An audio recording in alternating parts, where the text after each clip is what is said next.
हमारे साथ अभी मौजूद Sumit until. Sumit has been a part of the Rev Sports journey since the beginning. We have covered him since Tokyo and before, two times Paralympics gold medalist, world champion, Asian Games gold medalist, and a superstar of the game. Sumit, welcome back to Rev Sports Television. अपने पहले भी आया है, but इस बार की क्या difference थी and how did you like the event?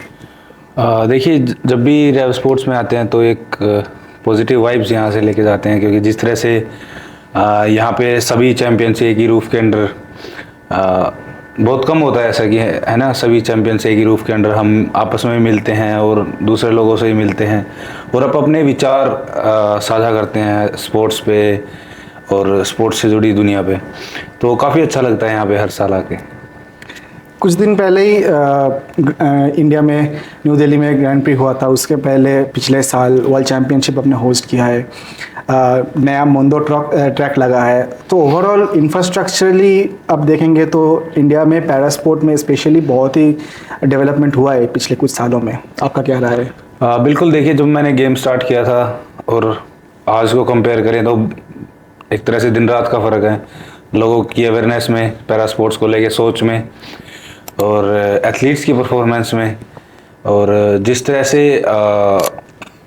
लोग सपोर्ट कर रहे हैं आज के टाइम में पैरा स्पोर्ट्स को, उसमें मैं तारीफ़ करना चाहूँगा सभी की। और काफ़ी अच्छा लगता है जब चारों तरफ से सपोर्ट मिलता है आपको, तो आप भी बहुत ज़्यादा इंस्पायर होते हो, मोटिवेट होते हो और एक रिस्पॉन्सिबिलिटी सी फील होती है आपको खुद पे कि हाँ, मेरे को और अच्छा करना है और जो लोग हमसे उम्मीदें लगाए हुए हैं उनकी उम्मीदों पे खरा उतरना है। तो और सरकार जिस तरह से पैरा स्पोर्ट्स को लेके अवेयर हो गई है और जिस तरह से सपोर्ट कर रही है, इवन हमारे ऑनरेबल प्राइम मिनिस्टर भी जिस तरह से पैरा स्पोर्ट्स को सपोर्ट कर रहे हैं, तो वो वाकई में काबिल तारीफ़ है। मैं धन्यवाद देना चाहूँगा उन्हें कि वो हमें इतना मान सम्मान और पैरा स्पोर्ट्स को बढ़ावा दे रहे हैं। सुमित, आपने एक बात बोली कि आपने जब शुरू की थी गेम्स एंड अब से लेके आज तक डे एंड नाइट का डिफरेंस है, तो एलिट लेवल पे तो है, आप लोग तो अभी एलिट लेवल पे आ चुके हो, स्पॉन्सरशिप है, ये है, बट ग्रास रूट्स से लेके अभी तक अवेयरनेस को लेके पीसीआई का भी बहुत अच्छा रोल रहा है। तो ओवरऑल जो बच्चा अभी खेल रहा है, हालांकि उनके साथ कोई हादसा हुआ है कि वो सोच रहा है कि I can take para sport as a career option, ये अवेयरनेस के बारे में कितना चेंजेस आया इंडिया में? बिल्कुल, देखिए, काफ़ी जब मेरा एक्सीडेंट हुआ था तो मेरे को खुद नहीं पता था पैरा स्पोर्ट्स जैसी कोई चीज़ भी होती है ना। तो उसके बाद में जब पता लगा, बट आज जिस तरह से मीडिया ने, आप सब लोगों ने, सरकार ने जिस तरह से पैरा स्पोर्ट्स के बारे में लोगों को अवेयर किया है, तो बहुत ज़्यादा फ़ायदा मिलता होगा उन लोगों को जिनके साथ में कुछ हादसा हो जाता है ऐसा, या कोई बाय बर्थ अगर जो डिफरेंटली एबल्ड है, तो उन्हें एक होप मिलती है कि हाँ, हम भी दोबारा से अपना कैरियर बना सकते हैं। और हर एक इंसान चाहता है कि वो अपनी कंट्री के लिए कुछ करे। तो स्पोर्ट्स एक ऐसी चीज़ है जिसमें आप कंट्री के लिए बहुत कुछ कर सकते हो, आप एक ऐसी छाप छोड़ सकते हो यूथ पे जो आने वाले टाइम में बहुत मदद करेगी किसी भी कंट्री को अच्छा करने में। तो बहुत ज़्यादा फ़र्क आया और काफ़ी अच्छा लगता है ना।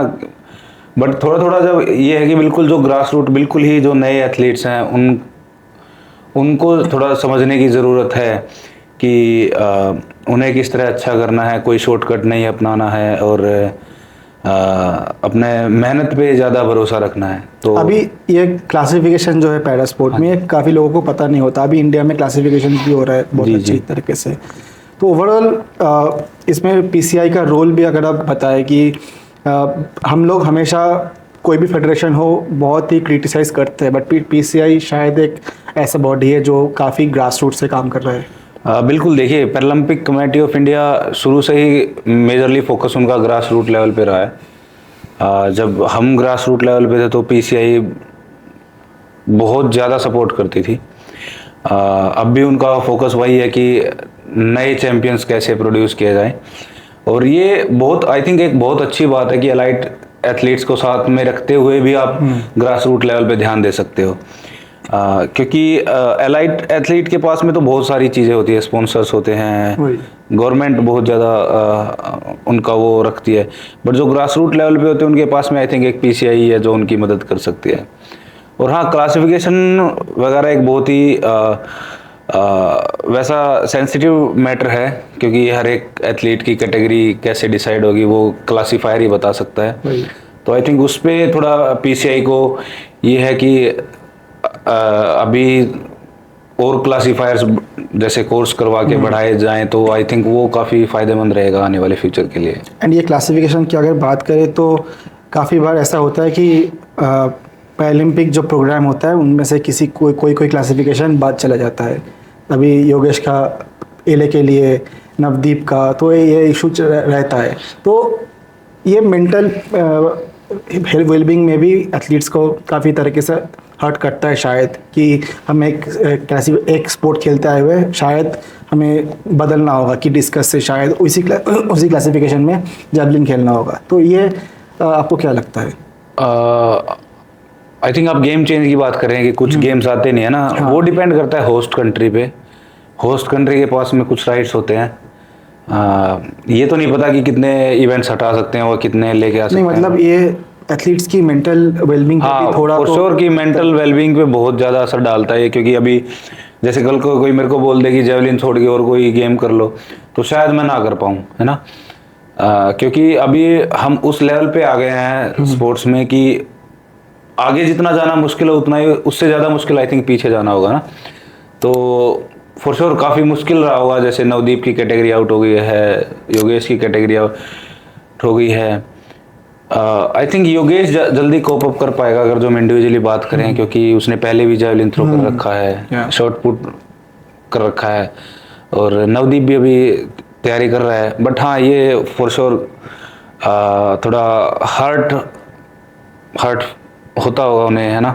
तो आप क्या करते हैं to keep yourself mentally fit?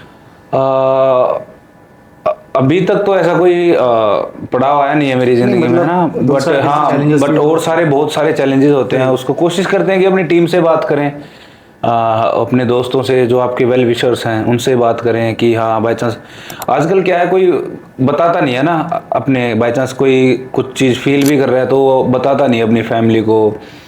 But मैं फोकस करता हूँ कि बाई चांस मेरे मन में कुछ ऐसा चल रहा है कि जिससे मैं हर्ट हूँ, या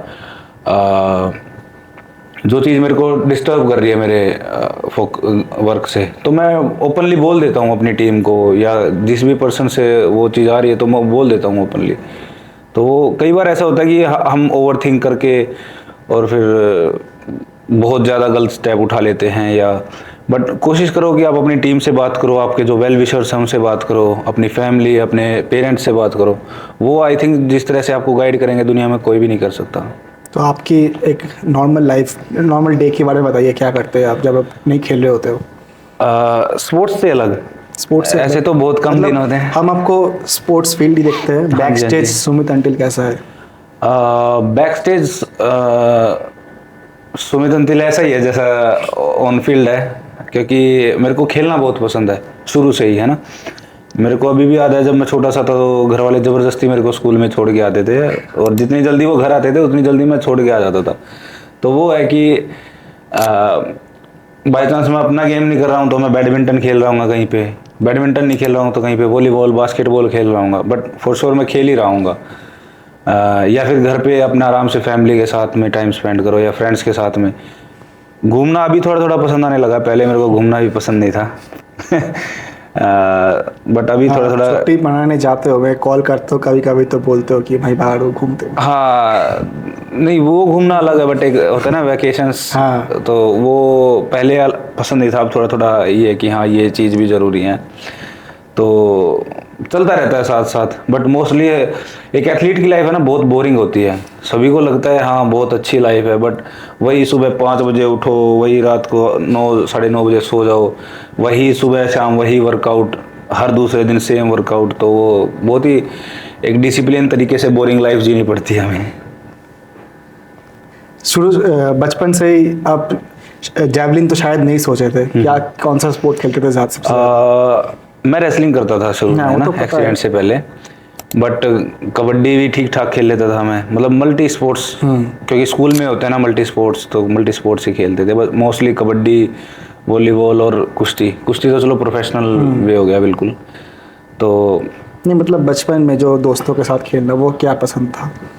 हाँ, बचपन में तो बहुत सारे मेरे को नहीं पता यहाँ पे क्या बोलते हैं, लट्टू हो गए, कंचे हो गए। कंचे आपको पता है, जो शायद हम ग्लास बॉल्स होती हैं छोटी छोटी, है ना? जी हाँ जी। हाँ, वो सब ये तो गांव में लोकल हो गए।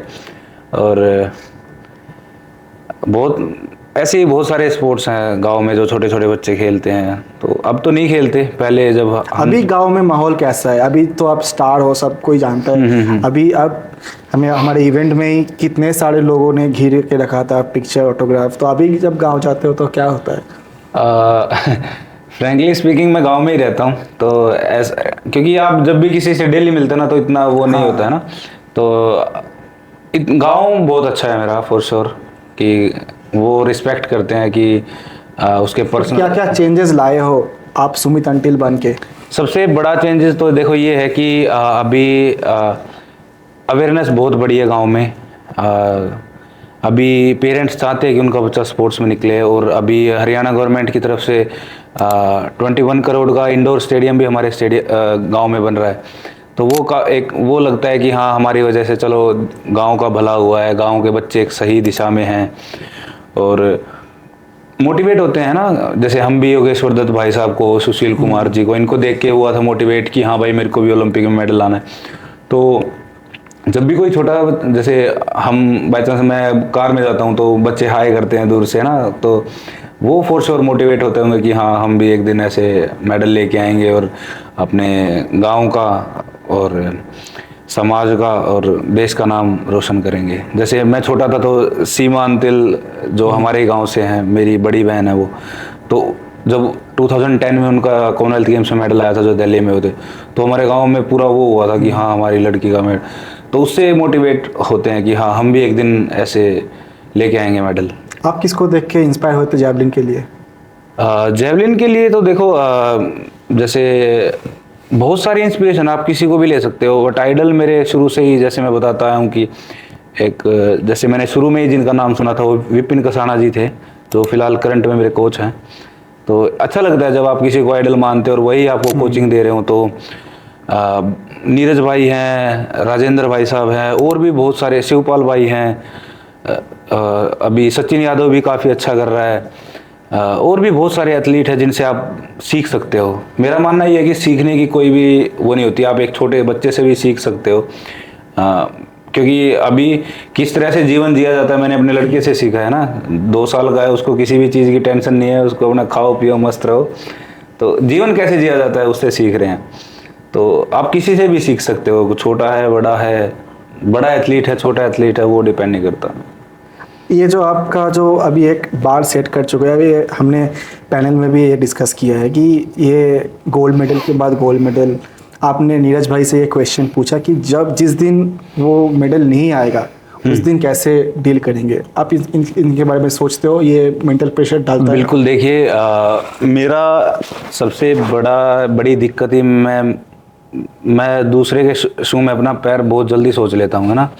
जैसे 2021 की बात करें तो जब जॉन स्वेटर स्लिप हुआ ट्रैक पे, है ना, तो जब मैं थ्रो कर रहा था तो first second warm up throw में थोड़ा सा स्लिप हो गया मेरा पैर। तो दिमाग में वही आ गया कि यार जॉन स्वेटर भी ऐसे ही स्लिप हुआ था और कभी यार मेरे को भी इंजरी ना हो जाए। नहीं, जब नीरज भाई, क्योंकि नीरज भाई देखो जो इंडियंस एथलेटिक्स में नीरज भाई ने किया वो कभी मेरे को लगता नहीं कि कोई करेगा, करे ना करे वो, बट अब तक तो आसपास भी नहीं है कोई। तो मैं पता करना चाह रहा था कि जब वो, देखो कभी ना कभी तो आएगा वो दिन, है ना, चाहे कोई भी मना कर ले, कभी ना कभी तो ऐसा आएगा हमारा सिल्वर पे भी जाएंगे, सिल्वर से मेडल आउट भी होंगे। क्योंकि हम भी तो काम तो यही करें ना कि यूथ को इंस्पायर करें, जो हमारे जूनियर एथलीट्स हैं वो अच्छे से निकल के सामने आए। अभी हमारा दिन है, कल को उनका दिन आएगा, कल को वो भी पोडियम पे खड़े होंगे गोल्ड मेडल के।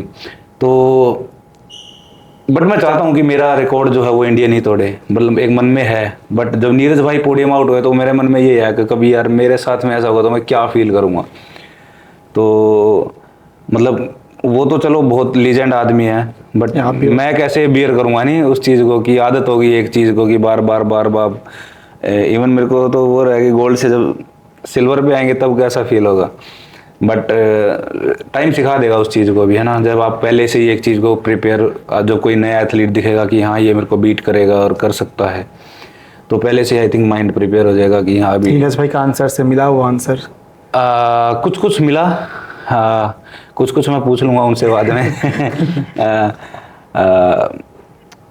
देखते हैं, अभी अभी उस चीज़ के बारे में नहीं सोचे तो ठीक है। एकदम एकदम से, क्योंकि ये साल बहुत ही इंपॉर्टेंट है, कॉमनवेल्थ गेम्स भी है, एशियन गेम्स भी है, तो ओवरऑल बहुत सारे स्पोर्ट के लिए बहुत ही इंपॉर्टेंट ईयर है। एथलेटिक्स मानिए कि शूटिंग मानिए, ये सारे स्पोर्ट्स हमको बहुत मेडल देते हैं एशियन। बट मैं चाहूँगा कि जैसे उन्होंने कहा कि स्ट्रॉन्ग कम बैक करेंगे ना, हाँ। तो मैं कम बैक ज़रूर देखना चाहूँगा कि बाय चांस किसी भी एथलीट की लाइफ में वही थोड़ा सा, अभी तो कम बैक तो क्या, वो ऑलरेडी एक बहुत बड़े स्टार है, तो कम बैक तो नहीं बोलूँगा मैं, कम बैक तो उनका होता है जिनका डाउनफॉल होता है, उनका तो डाउनफॉल हुआ ही नहीं है ना, कभी होगा। तो बट मैं फॉर श्योर एक्साइटेड हूँ देखने के लिए कि वो इस साल क्या धमाल मचाते हैं एथलेटिक, इंडियन एथलेटिक्स में, और फॉर श्योर कि उनसे काफ़ी कुछ सीखने को मिलेगा इस साल, कि किस तरह से थोड़ी सी इंजरी के बाद में भी इतने अच्छी थ्रो लगाना और फिर उसको रिकवर करके किस तरह से फोकस्ड रह के और फिर से दोबारा से गोल्ड मेडल लेके आना, तो वो फॉर श्योर देखने लायक होगा। गूज़बम्प्स दे दिया आपने। बट अभी इस साल काफ़ी इम्पोर्टेंट साल है, तो आप कैसे देख रहे हो इस साल को? इस साल देखिए, मेरा साल कोशिश करूँगा मैं कंपटीशन से भरा हुआ हो। अभी तक तो इतने कंपटीशन से डिसाइड नहीं किए हमने, क्योंकि बट 2 मैं ऑलरेडी खेल चुका हूँ, एक अभी नेशनल्स हैं, उसके बाद में ज़ूरिच है स्विट्ज़रलैंड मई में, तो इसके बाद में अभी तक मतलब लिस्ट चेक नहीं की है हमने, क्योंकि पैरा के तो ग्रैंड प्रिक्स आई थिंक बंद हो जाएंगे उस टाइम पे, क्योंकि एशियन पैरा गेम्स आने वाले होंगे। तो उसके बीच में मैं सोचूंगा कि कभी कोई जैसे यूरोप में जाके कोई एबल्ड के इवेंट्स जो ब्रॉन्ज लेवल के हैं, इंडियन मतलब वर्ल्ड एथलेटिक्स के, पैरा एथलेटिक्स के नहीं, एथलेटिक्स के, क्योंकि पैरा एथलेटिक्स में वो पुश नहीं मिलेगा मेरे को, जहाँ तक मैं फील करता हूँ कि एक वो जो एथलीट के अंदर एक खुन्नस होती है ना कि हाँ कोई कैसे मेरे को बीट कर सकता है, आई थिंक वो जो पुश मेरे को चाहिए वो वहीं पे मिल सकता है। तो कोशिश करेंगे कि वहाँ पे नीरज भाई से बात करके कि कौन सा इवेंट मेरे को खेलना चाहिए, कौन सा नहीं खेलना चाहिए, तो कोशिश करेंगे कि वहाँ पे फर्स्ट टारगेट तो अभी ज़ूरिच है, ज़ूरिच के बाद, क्योंकि अभी तो लोडिंग फेज हमारा, ज़ूरिच में हम पिकिंग करेंगे एक बार कि देखते हैं कि कैसी थ्रो आती है, तो फिर उसके बाद डिसाइड करेंगे कि कॉम्पिटिशन्स खेलने चाहिए या नहीं खेलने चाहिए। आपने ये जो सारे कॉम्पिटिशन्स की बात की, उसके बाद एशियन पैरा गेम्स भी आएगा, but India as a country we do focus only on the mostly on the वो कॉमनवेल्थ जैसा multi sport Asian Games, Olympics, Paralympics, तो वो टॉप कॉम्पिटिशन्स खेलना क्या कैसा अलग होता है एथलीट के लिए? बिल्कुल, देखिए मेरा मतलब हर एक एथलीट इस चीज़ को रिलेट कर पाएगा कि बिना कंपटीशन के आपको मतलब मोटिवेशन कहाँ से लेके आओगे, है ना। आप एशियन लेवल पे उतना कंपटीशन नहीं है आप? नहीं लेवल नहीं, मतलब जिस तरह से हम बात करें कि आपकी बाई चांस कोई टारगेट ही नहीं है ना, जैसे अभी हम मई को टारगेट लेके चल रहे हैं, तो आप डिसिप्लिन कैसे रहोगे, मतलब आपके माइंड में एक टारगेट ही नहीं है, तो आप मोटिवेट कैसे करोगे सुबह उठ के? डेली वर्कआउट करना बहुत अलग चीज़ है, बट एक प्रोफेशनल वे में वर्कआउट करना बहुत अलग चीज़ है। आप लोडिंग करते हो, डीलोडिंग करते हो, प्री सीजन आता है, फिर पिकिंग करते हो, सीजन खोलते हो, तो आई थिंक वो एक बहुत ही टेक्निकल स्टफ है जो आपको टीम को साथ में मिलके डिसाइड करना चाहिए, और वही है कि टीम से बात करके सारे चीज़ डिसाइड करते हैं, और टाइम टू टाइम कॉम्पिटिशन्स में आपको आपकी परफॉर्मेंस चेक करने को मिल जाती है, क्योंकि हर एक इंडिविजुअल की बॉडी अलग होती है, कोई लोड में अच्छी थ्रो लगाता है, कोई पीकिंग में अच्छी थ्रो लगाता है। अभी हम भी जैसे अभी मैंने बताया कि विपिन कसाना जी मेरे कोच हैं, तो अभी वो वही चेक कर रहे हैं, इस इतने कंपटीशन खेलने का रीज़न ही यही है कि किस टाइम पे इसकी बॉडी अच्छी वो करती है, यानी रिएक्ट किस तरह से, बाई चांस थोड़े से लोड में अच्छी रिएक्ट करती है या बिल्कुल ज़्यादा लोड में रिएक्ट करती है, तो वो खोज रहे हैं अभी वो कि किस तरह से रिएक्ट करेगी, फिर उसी के अकॉर्डिंग अगला वर्कआउट बनाया जाएगा। तो एशियन पैरा गेम्स जो जापान में होने वाला है, उसका लिए प्रिपरेशन कितने महीने पहले शुरू होगा आपका? मेन तो देखो टारगेट तो एशियन पैरा गेम्स ही है, क्योंकि एशियन पैरा गेम्स में ही वर्ल्ड रिकॉर्ड बनाया था मैंने, है ना। तो अभी तक बात करें तो आई थिंक एक कोबे वर्ल्ड चैंपियनशिप ही ऐसी चैंपियनशिप है जिसमें कोई रिकॉर्ड नहीं हुआ था 21 से लेके मेरा। तो कोशिश ये रहेगी कि वो कोबे ही रहे एशियन पैरा गेम्स में। अगर जो Asian para games at least games record भी बनाना है तो वर्ल्ड रिकॉर्ड बीट करना पड़ेगा हमें। तो मेनली फोकस वहीं पे है कि वहाँ पे अपना बेस्ट दें। प्रिपरेशन ऑलरेडी ऑन है, बस अभी एक दो सवाल हैं जो मेरी टीम के हैं मेरे से, तो वो आंसर्स खोजने की ट्राई कर रहे हैं। वो क्या सवाल है? लाइक किस तरह से बॉडी रिएक्ट कर रही है ना, क्योंकि वर्ल्ड चैंपियनशिप में मैं बहुत ज़्यादा प्रिपेयर करके आया था अपने आप को, है ना। मेरी टीम ने बहुत ज़्यादा मेहनत की थी, और इवन पहली बार हमने ग्राउंड पे 70+ के सेशन लगाए थे। और ऐसा नहीं, जो भी सेशन लगाया वो हर एक 71, 72, तो 3-4 मीटर का तो हम मार्जिन लेके चलते हैं। तो पता नहीं वहाँ पे वर्ल्ड चैंपियनशिप में शोल्डर का इशू लगा लो या कुछ, तो वही ढूंढ रहे हैं कि बाई चांस इसकी बॉडी वहाँ पे रिएक्ट नहीं की तो कब कर रही है ना। एक बार क्योंकि मई में मैं कंपटीशन खेला था स्विट्जरलैंड में, वहाँ पे 72 मीटर लगाई थी मैंने, बट इतनी तैयारी करने के बाद में भी 71 लग रही है। तो कहीं ना कहीं थोड़ा ये है कि या तो हमें प्रोग्राम में चेंज करने की ज़रूरत है, या फिर एक अभी हम डाउट में हैं, बट एक दो और कंपटीशन खेल के बिल्कुल श्योर हो जाएंगे कि हाँ बॉडी आज की कंडीशन के हिसाब से किस वर्कआउट से ज़्यादा एक्टिव हो रही है। तो उसी का सवाल वो ढूंढ रहे हैं अभी। तो मई तक आई थिंक हमें मिल जाएगा, क्योंकि 3-4 कंपटीशन लाइंड अप हैं। तो हर एक जो टाइम होता है, लोडिंग में भी खेल लिए, डी लोडिंग में भी खेल लिए, पिकिंग में भी खेल लेंगे, तो उन्हें आंसर मिल जाएगा उस चीज़ का।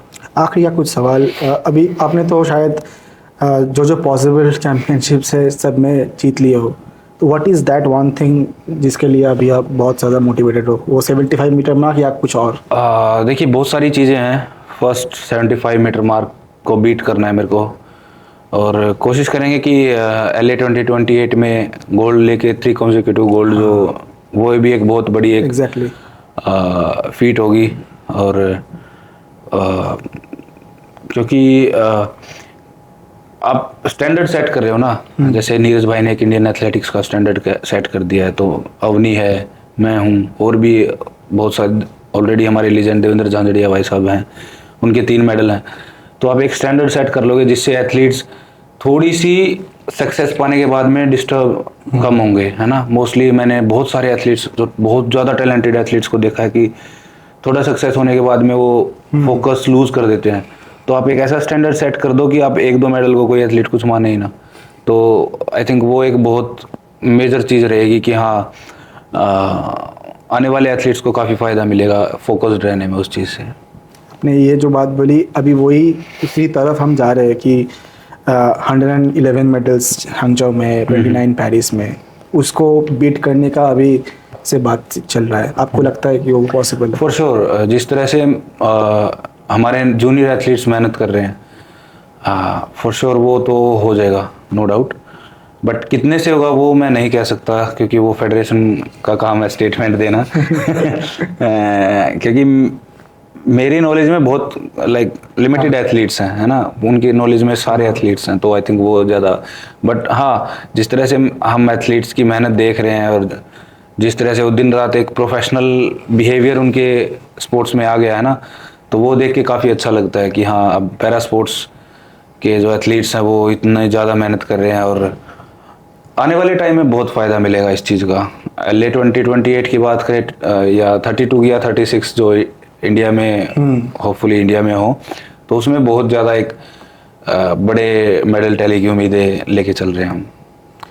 टू एंड दिस कन्वर्सेशन, बहुत अच्छा लगा अभी तक। वो जो बच्चा अभी से खेलना शुरू कर रहा है, नीरज को देख के, आपको देख के, उनके लिए क्या मैसेज रहेगा? देखिए उनके लिए एक ही मैसेज रहेगा कि अपने सीनियर्स की सुनो, और कोई भी शॉर्टकट नहीं होता, है ना। आप शॉर्टकट से एक बार जीत सकते हो, बट आपको अगर जो कंसिस्टेंसी लेके आनी है और एक लीजेंड बनना है, देखो एथलीट कोई भी बन सकता है ना, बट एक लीजेंड बनने में बहुत सारी कंसिस्टेंसी चाहिए, बहुत सारा पेशेंस चाहिए, बहुत सारा स्ट्रगल चाहिए, और बहुत सारा सेक्रीफाइस चाहिए। तो पहले तो अपने टारगेट सेट कर लो कि हाँ मेरे को इस लेवल तक जाना है, तो उससे नीचे कॉम्प्रोमाइज़ मत करो। बाई चांस आपने ओलंपिक मेडल की सोची है, तो फिर ओलंपिक मेडल ही आपके माइंड में होना चाहिए। ये नहीं कि आप बाई चांस जॉब लग के और आप गेम को थोड़ा कॉम्प्रोमाइज़ कर दो, अपने टारगेट सेट रखो, पूरे दिल से मेहनत करो।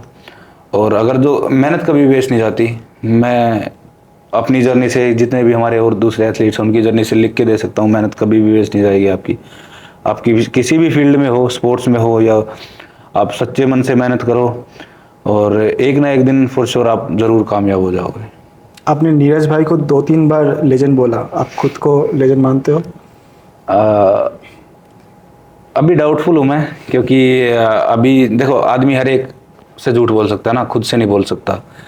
तो आई थिंक जिस दिन मैं 75 मीटर का जो टारगेट है, क्योंकि बहुत दुखी कर रहा है मेरे को, 70 मीटर ने भी इतना दुखी नहीं किया जितना 75 ने कर रहा है क्योंकि एशियन पैरा गेम्स में 73 लगी, उसके बाद हमने सोचा कोबे में हो जाएगा, कोबे में नहीं हुई।